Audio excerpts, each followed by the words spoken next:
Hi guys, welcome to my channel. It's your girl Deb, back again with another Deb Talk. And in today's Deb Talk, we're going to be talking about daddy issues. I hate that word. Let's talk about that. I do. I hate the word. I feel like it's something you can't heal from. I don't really know what it sounds like. I think it's just, look at me ranting, right in. Don't leave. Okay, I'll save that for later.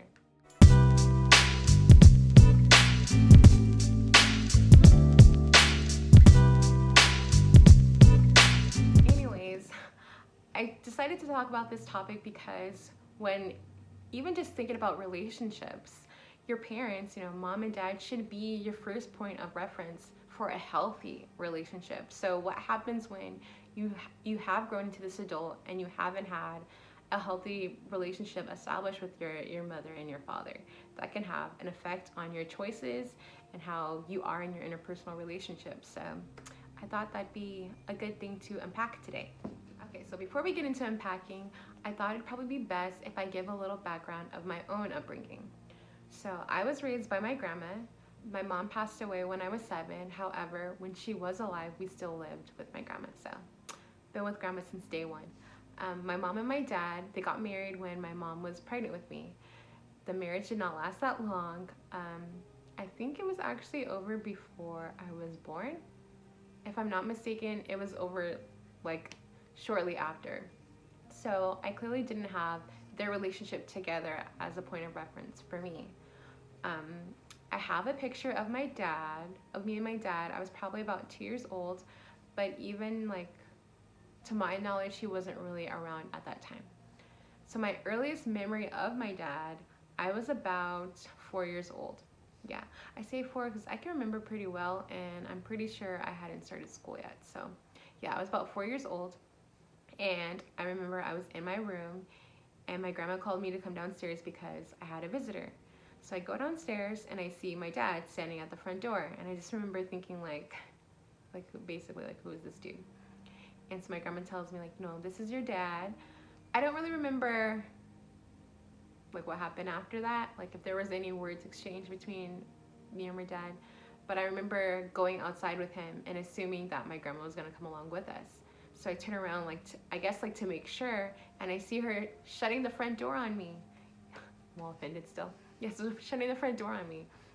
So I flipped out. I started banging on the door like, let me back in, like what's going on? So my dad ended up having to pick me up and take me to the car because I was just a mess. So that kind of was our routine for, I guess, months. Just the same, I think 2 days a week. I'm not really sure, but whatever it was, the same, I was the same.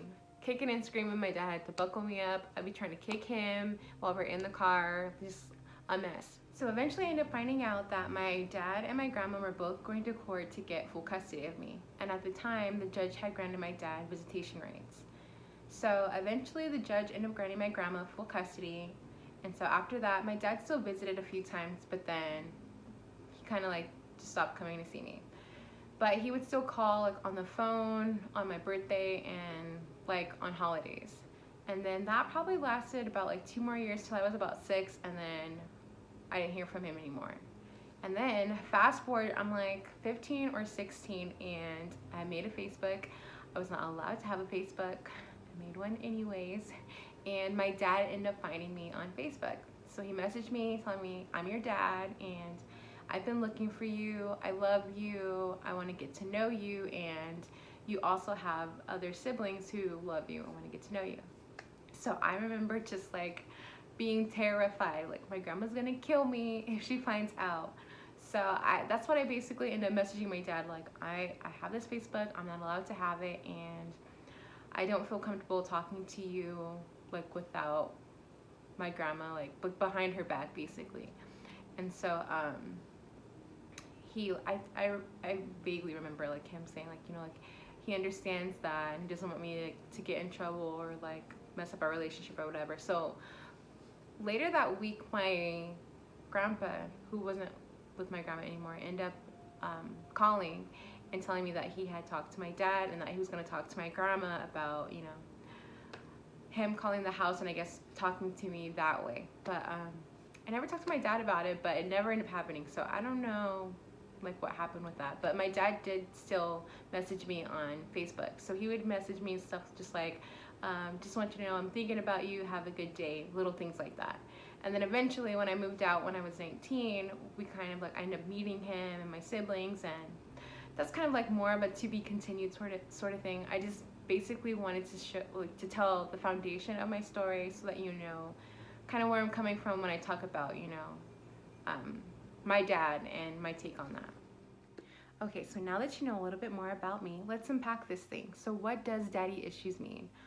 One way that I would explain it is it's basically a void that you feel when your father is not physically or emotionally present. Now that we've defined it, let's talk about how that void can affect us individually as well as in our relationship. So one area that father void can affect is our self-esteem. So think if you had a father that was present in the home but was emotionally unpresent, that would look like maybe he didn't tell you that he loved you. Maybe he didn't tell you that he was proud of you. Maybe he didn't even spend time with you. Maybe you only got like attention from him when you're in trouble or like to be disciplined. You know, that can really harm your self-esteem. Or if you didn't have a father present at all, that can cause you to think maybe it was my fault, especially if no conclusion was ever given to you. Then you're kind of left to decide for yourself, you know, what the reasoning was. And, you know, all of those things that can affect your self-esteem. Another area that father void can affect is emotional baggage. You can be walking around with so much emotional baggage and not even know that you're carrying it around. And what it could look like is anger. Maybe you're angry all the time and you don't know why. Or maybe it's the other end of the spectrum. Maybe you're depressed all the time. You know, you're sad, or you're always eating like to cope with that void feeling. Maybe you have or you struggle with suicidal thoughts, or you have a problem with sexual promiscuity, or anxiety, or resentment, or even, you know, the fear of being rejected. And another area that the father void can affect is in your interpersonal relationships. Maybe you don't feel worthy of a relationship, or you fear being rejected.